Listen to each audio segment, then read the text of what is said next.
This is your second time up, right? I think I hosted that time too. It's been an honor. I'm honored to bring it up for the second time, guys. Make some noise for the very funny Georgia Dawkins, everybody. Give it up for George.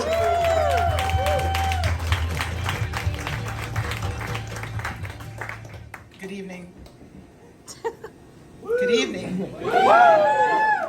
Every time I hit a pothole in Atlanta, I shit a little bit. That's not TMI, I just want you to know how I got here.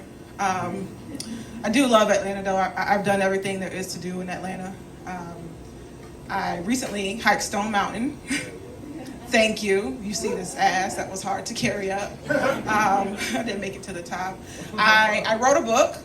Yeah, I'm an author. Thank you. I started a company. Very Atlanta to do. You got to be an entrepreneur.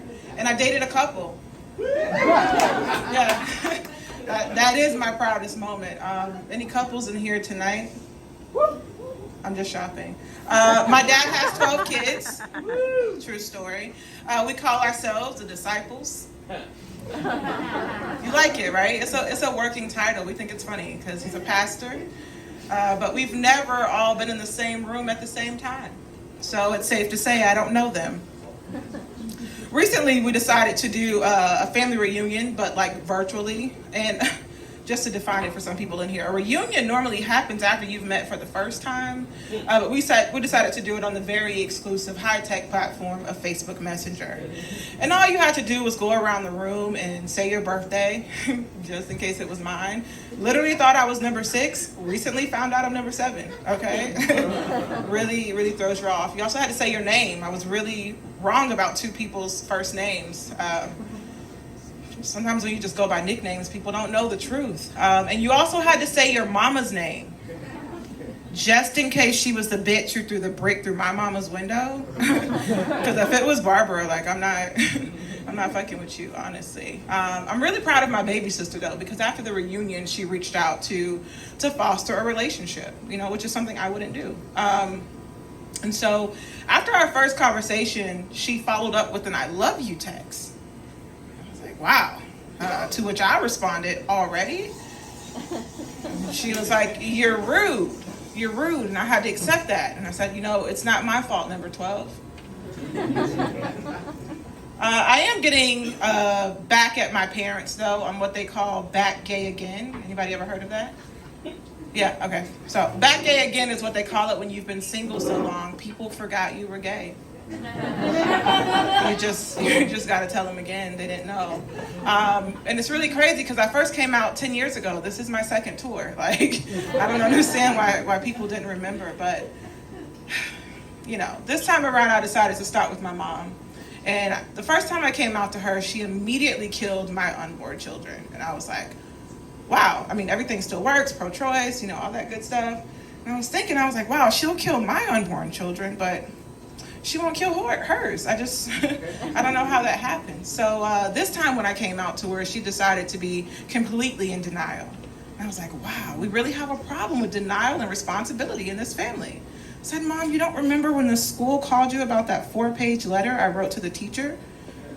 I told her to leave her husband. Like, that is gay. That is gay. I was 14. I told this lady I was going to take care of her and her 2 kids. That's not even the gay part. She wasn't my teacher. Just some bitch I passed in the hallway. I don't know her.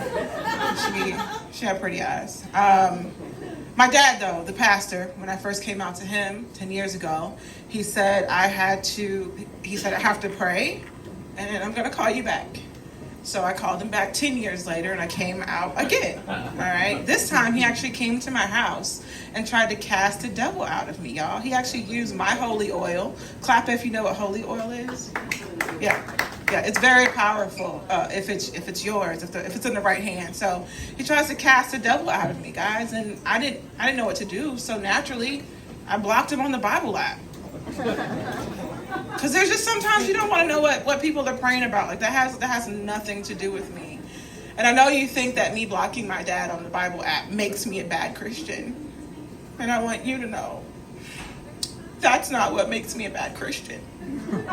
What makes me a bad Christian is I haven't been to church since they gave me the vaccine. I mean, it's not anything against like, pro-vaccine people. It's just that they tricked me a little bit. It wasn't until the choir was singing their third selection that I realized they gave me Johnson & Johnson. I don't think that's what God would want for my life, I'm really struggling with that. My dad still owes my mom child support, and I'm 35. But my mom still wants her money, and I think she deserves it. Clap for all the single moms in the room, y'all. Y'all think single moms deserve all their child support? Not just when the kid turns 18, okay? And I really struggle with my parents and their debt because they could have been debt-free if they just would have made a different decision. That's just the cost of being pro-life, Oh, sorry, wrong crowd. Okay, well, before I get out of here, I just want to share a warning to anybody who masturbates to Black artists on shuffle.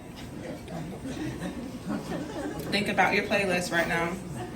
You have to be careful when you masturbate to Black artists on shuffle because you never know when they have a gospel song in their catalog. It can really ruin the mood. I'm telling you, it happened to me. One day I asked Alexa to play Jasmine Sullivan. Jasmine Sullivan is an R&B artist, okay? She has a whole album called Hotels. She even has a song called Sit On It. Now, I don't do that. But it does get me in the mood. I had no idea that my beloved Jasmine Sullivan had covered Joyful Joyful from Sister Act 2. And it was a tough predicament for me to be in because there's no worship speed for the vibrator. I don't know if you've tried it. You can't masturbate the gospel. All right, y'all. I just want to give a shout out to everybody who thinks I shouldn't be here tonight because I had surgery this morning.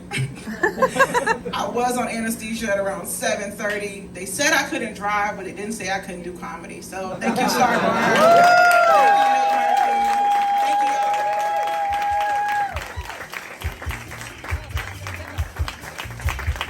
One more time for Georgia Dawkins right there. Just had surgery. That was her Jordan flu game right there. You guys just watched it.